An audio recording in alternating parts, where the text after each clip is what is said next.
ल सबैलाई फेरि स्वागत छ। आज पनि ग्यास्ट्रिक नमस्कार नै है त। आज पनि ग्यास्ट्रिक नमस्कार, किनभने हिजो हामीले ग्यास्ट्रिकको बारेमा थोरै अलिकति बुझेको थियौँ भने आज ग्यास्ट्रिकसँगै हामी ग्यास्ट्रिक भनेरै झुक्किने गर्छौँ। अनि हामीले ग्यास्ट्रिकको औषधि भनेर पेन्टोप्राजोल, ओमेप्राजोल, एसिलक अथवा डिएसआर अनेक प्रकारका औषधि सेवन गर्छौँ र फर्स्ट ट्रिटमेन्टमा हामी गइरहेको हुन्छौँ। आज त्यही विषयमा चाहिँ हामी थोरै बुझ्छौँ। मसँग यहाँ एउटा भाइल छ, एउटा सिरिन्ज छ है। भाइल र सिरिन्ज छ। यो चाहिँ अहिले गफ गर्दै जाँदा, भन्दै जाँदा, कुरा बुझ्दै जाँदा यसको के छ काम अथवा किन राखेँ मैले अगाडि भन्ने कुरा तपाईँहरूले बुझ्नुहुन्छ। विशेष गरी हिजो हामीले थोरै ग्यास्ट्रिक अथवा एसिडिटीको बारेमा बुझेको थियौँ भने आज ठ्याक्कै ग्यास्ट्रिकसँग सम्बन्धित एउटा एच पाइलोरी भन्ने हुन्छ, हेलिकोब्याक्टर पाइलोरी भन्ने ब्याक्टेरिया हुन्छ। त्यो ब्याक्टेरिया र त्यसको इन्फेक्सनको बारेमा हामी बुझ्छौँ है त। एच पाइलोरी अथवा हेलिकोब्याक्टर पाइलोरी इन्फेक्सन भन्ने कुरा चाहिँ हामीलाई विशेष गरी फिको ओरल अथवा ओरल रुटबाट सङ्क्रमण हुने गर्छ। फिको ओरल भनेको मल र मुख भनेर बुझ्नु पर्यो, अथवा हामीले खानेकुरामा मल भन्नाले हामीले खाएको खानेकुरा पचेर निस्किसके पछाडि साधारण बोलीचालीको भाषामा दिशा भन्ने गरिन्छ हो। दिशा अथवा दिशामा लाग्ने त्यो माध्यमबाट, दिशा र मुखको माध्यमबाट त्यो एउटा माध्यम त्यो हुन्छ भने अर्को माध्यम ओरल मुखबाट पनि एच पाइलोरी अर्थात् हेलिकोब्याक्टर पाइलोरी भन्ने ब्याक्टेरिया हामीसँग सङ्क्रमण हुनसक्छ। मैले यो एच पाइलोरीको कुरा किन गरिरहेको छु भन्दाखेरि यो एच पाइलोरीले पनि एसिडिटी अत्याधिक धेरै बढाउँछ, ग्यास्ट्रिक बढाउँछ, ग्यास बन्छ, खाना रुच्दैन, पच्दैन, कहिलेकाहीँ डाइरिया हुन्छ, पेट अत्याधिक धेरै पोले जस्तो महसुस हुन्छ।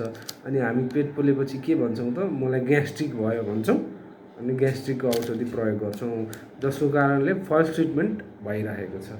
अब यो एच पाइलोरी इन्फेक्सनले के गराउँछ अथवा यसलाई कसरी थाहा पाउन सकिन्छ भन्ने कुरा चाहिँ हामीले बुझ्न जरुरी हुन्छ। मैले ग्यास्ट्रिकको कुरालाई यहाँ किन जोडिरहेको छु त भन्दा मलाई ग्यास्ट्रिक भयो भनेर हामी औषधि प्रयोग गर्छौँ, फार्मेसीमा जान्छौँ, औषधि माग्छौँ, औषधि खान्छौँ। त्यो सेल्फ डक्टर हुनाले चाहिँ त्यो समस्या भयो। अब तपाईँले मलाई किन ग्यास बढिरहेको छ अथवा यो समस्या किन आइरहेको छ भनेर स्वास्थ्यकर्मीसँग सल्लाह लिनुभयो भने चाहिँ तपाईँको कारण के हो भन्ने कुरा खोजिन्छ अथवा डायग्नोसिस गरिन्छ। आफू खुसीले औषधि प्रयोग गर्नाले चाहिँ समस्याको समाधान हुँदैन। तपाईँलाई केही समय रिलिफ भयो जस्तो हुन्छ, तर एक्ज्याक्ट तपाईँको उपचार चाहिँ त्यो होइन है। अब हेलिकोब्याक्टर अथवा ग्यास्ट्रिक हुँदा तपाईँलाई जे हुन्छ, यो एच पाइलोरी इन्फेक्सन हुँदाखेरि पनि तपाईँलाई हुने कुराहरू तिनै हुन् है।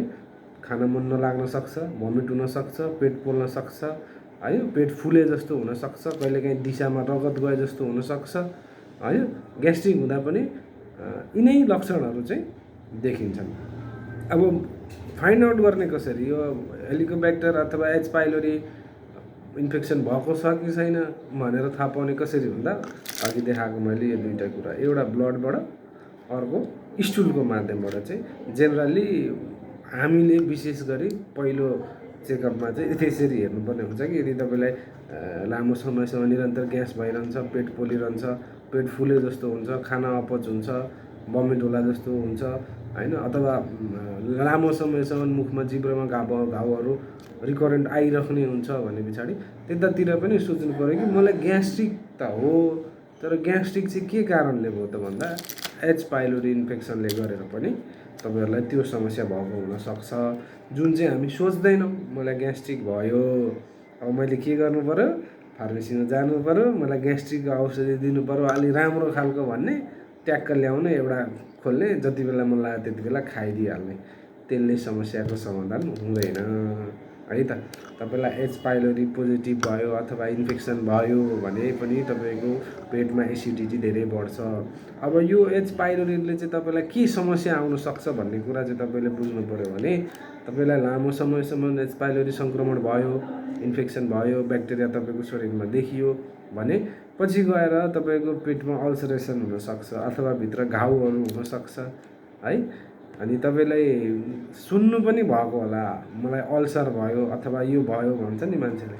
त्यो चाहिँ किन त भन्दा हामीलाई पाइलोरी इन्फेक्सन भइसके पछाडि हामी के गर्छौँ, त्यो सोच्दैनौँ कि मेरो पेटमा के समस्या छ भनेर। हामी त्यो मात्रै सोच्छौँ मलाई ग्यास्ट्रिक भयो, अनि हामी गएर औषधि खाने गर्छौँ जथा हामी चिकित्सकको सल्लाह बिना फार्मेसीमा औषधि लिएर खाने गर्छौँ, जसको कारणले तपाईँको एक्ज्याक्ट समस्या चाहिँ के भयो त, समस्या लुकेको लुकै भयो। तपाईँले इन्स्ट्यान्ट एउटा औषधि खानुहुन्छ, केही एकछिन रिलिफ भयो जस्तो हुन्छ, फेरि भोलि पनि खानुहुन्छ, लामो समयसम्म हामी के गर्न थाल्छौँ त्यस पछाडि पेन्टोप्राजोल, एसिलक, ओमेप्राजोल, पेन्टोप डिएसआर जस्ता यी इसिनोप्राजोलहरू जस्ता औषधिहरू हामी रेगुलर सेवन गर्न थाल्छौँ। मलाई त ग्यास छ, औषधि नखाइकन त हुँदैन भन्यो, अनि ट्याक्क बिहान उठ्यो, एउटा ग्यास्ट्रिकको औषधि खायो, अनि दिनभरि मोमो, चाउमिन होइन, मैदाबाट बनेका खानेकुराहरू, रिफाइन्ड गरेका प्रडक्टहरू, त्यस पछाडि भुटेका, तारेका, पोलेका, जुन चाहिँ शरीरलाई डाइजेस्ट गर्न गाह्रो हुन्छ, पचाउन गाह्रो हुन्छ, त्यस्ता खानेकुराहरू खाने गर्छौँ। अनि हामी के भन्छौँ त, मलाई ग्यास्ट्रिक छ, मैले ग्यास्ट्रिकको औषधि नखाइकन हुँदैन। मुख्य कुरो चाहिँ कहिले पनि तपाईँलाई ग्यास छ अथवा ग्यास्ट्रिक भयो भने आफैले गएर फार्मेसीमा औषधि किनेर खाने होइन, चिकित्सकको सल्लाह लिने, चिकित्सकको सल्लाह लिएर फाइन्ड आउट गर्ने यदि तपाईँलाई एच पाइलोरी इन्फेक्सन छ कि छैन, हेलिकोब्याक्टर भन्ने ब्याक्टेरिया तपाईँसँग बनेको छ कि छैन, अथवा इन्फेक्सन भएको छ कि छैन, छ भने त्यसको ट्रिपल रेजिमेन ड्रग थेरापी हुन्छ पहिलो चरणमा, त्यो सुरु गर्नु पर्यो, जसको कारणले चाहिँ तपाईँलाई भोलि गएर भविष्यमा अल्सर हुने सम्भावना नहोस्। अब मुख्य कुरो, यदि तपाईँले ब्लडबाट अथवा दिशाबाट हेर्नुभयो तपाईँलाई एच पाइलोरी इन्फेक्सन देखियो भने के चाहिँ गर्दा राम्रो हुन्छ भने पहिलो चरणमा तपाईँले एउटा इन्डोस्कोपी हेर्दा राम्रो हुन्छ है। इन्डोस्कोपी किन हेर्ने भन्दा, जस्तो तपाईँको भित्र पेटमा कुनै पनि भागमा अल्सरेसन छ कि छैन, अथवा पिल्सेको घाउ भएको छ कि छैन, जसको कारणले तपाईँलाई पेट पोल्ने हुन्छ, खाना खाइसके पछाडि जहिले पेटमा असहज महसुस हुन्छ, दिशामा समस्या हुन्छ, कहिलेकाहीँ दिशामा रगत आए जस्तो हुन्छ, कहिले दिशा एकदमै पातलो जान्छ, कहिले एकदमै साह्रो जान्छ होइन, खाना नपचे जस्तो हुन्छ भने त्यतातिर सोच्नु पऱ्यो कि मलाई एच पाइलोरी भन्ने एउटा ब्याक्टेरियाको सङ्क्रमण पो छ कि बा भनेर त्यतातिर सोच्नु पऱ्यो। न कि आज मेरो पेट पोल्यो, मैले अब आज मजाले खाएको थिएँ, चिल्लो पिरो मजाले खाएँ, मेरो पेट पोल्यो, अब मैले एउटा ग्यास्ट्रिकको औषधि खानुपर्छ भन्ने हिसाबले आफू खुसी उपचार गर्ने र औषधि प्रयोग गर्नु हुँदैन। मुख्य कुरो, यदि तपाईँलाई एच पाइलोरी भन्ने ब्याक्टेरिया सङ्क्रमण भएको छ, इन्फेक्सन भएको छ तपाईँको पेटमा भने यसलाई उपचार गरिएन, लामो समयसम्म हेल्चेक्राइ भयो भने भोलि गएर यसले तपाईँलाई अल्सरेसन बनाउन सक्छ। हाम्रो गाउँघरमा बोलीचालीको भाषामा मलाई अल्सर भयो भनेर भन्छन्। यो ब्याक्टेरियाले गरेर पनि त्यतातिर प्रेरित गर्छ।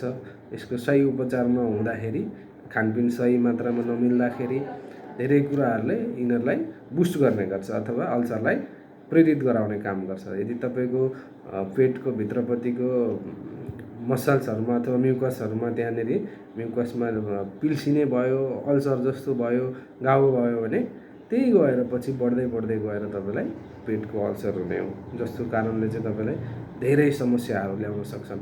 हामीले खाएको खानेकुराहरू पच्दैन, हामीले खाएको खानेकुराबाट भिटामिन, मिनरल्स अनि क्याल्सियम, आइरनहरू हाम्रो शरीरले एब्जर्ब गर्न सक्दैन।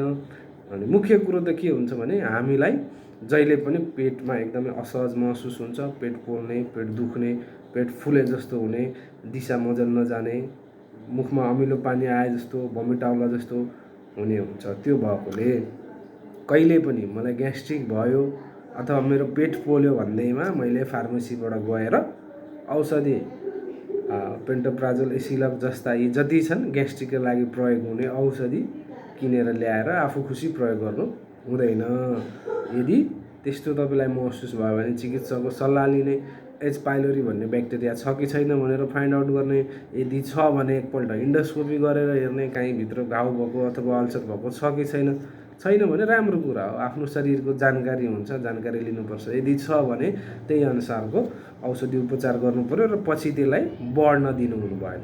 त्यही भएर कहिले पनि ग्यास्ट्रिक भयो, पेट पोल्यो, पेट ढुस्सा भयो, मैले ग्यास्ट्रिकको औषधि खानुपर्छ होइन। ग्यास्ट्रिकको औषधि एकपल्ट दुईपल्ट ल ठिक छ, तपाईँले आफूले प्रयोग गर्नुभयो, तर मलाई ग्यास्ट्रिक हुन्छ भनेर मैले बिहान सधैँ ग्यास्ट्रिकको औषधि खानुपर्छ भन्ने हिसाबले आफू खुसी सेल्फ डक्टर भएर औषधि प्रयोग नगर्नु होला। यदि तपाईँलाई त्यस्तो समस्या छ भने मैले भने जस्तै दिशाको माध्यमबाट अथवा ब्लड सेरमको माध्यमबाट एच पाइलोरी भन्ने ब्याक्टेरियाको जाँच गराउनु होला र त्यो ब्याक्टेरिया पोजिटिभ देखियो भने इन्डोस्कोपी पनि गराउनु होला, के छ समस्या पत्ता लगाउनु होला र एच पाइलोरी पोजिटिभ देखियो भने triple regimen drug therapy amoxicillin, clarithromycin, त्यस पछाडि पेन्टोप्राजोलै प्रयोग गरिन्छ। यो औषधि प्रयोग गर्नु होला, जसले गरेर भविष्यमा तपाईँलाई अल्सर हुनबाट बचाउँछ है त भन्दै आजलाई पनि ग्यास्ट्रिकबाट बच्नु होला, एच पाइलोरी पोजिटिभ इन्फेक्सन हुनबाट बच्नु होला भन्दै ग्यास्ट्रिक नमस्कार है त। ल, धन्यवाद।